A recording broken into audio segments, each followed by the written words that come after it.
Isang armadong lalaki naman ang nagtangkang pasukin ang residential resort ng Pangulo ng Estados Unidos na si Donald Trump sa Florida, ngunit agad itong na-neutralize ng security. Binaril ang suspect at nasawi rin sa naturang insidente. Yan at ang iba pang mga napapanahong balita mula sa iba't ibang panig ng mundo sa Global Headlines Report ni James Galange.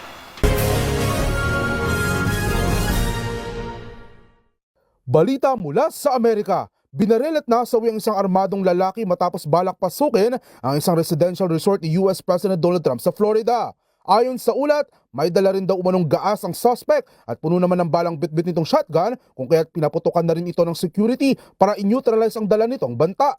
Kasalukuyang inaalam na ng mga otoridad ang motibo ng suspect at kung saan nanggaling ang gamit nitong baril. Pahayag naman ng Secret Service ni Trump, matindihan lang seguridad sa naturang resort kung saan mayroon pa itong K9 unit, metal detectors at iba pa, gayong pugad umano si Trump kamakailan ng mga death threat.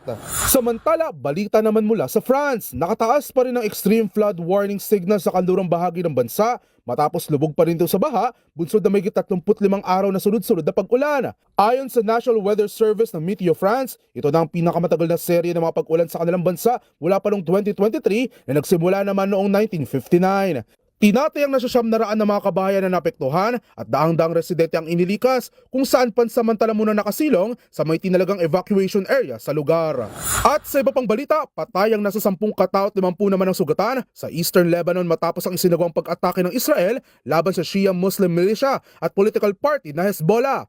Ayon sa Israel, ito'y matapos umanong labagin na nasabing grupo ang kanilang kasunduan sa pamamagitan ng pagbuo ng mga command center upang mapabilis sa paghanda at pagpapalakas ng kanilang organisasyon habang nagpaplano ng mga pag-atake laban sa kanila.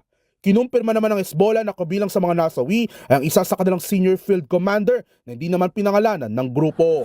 At yan naman nakalap nating balita mula sa iba't ibang panig ng mundo. Para sa MBC TV Network News, ito si James Galange ng DZRH TV, una sa Pilipinas, una sa Pilipino.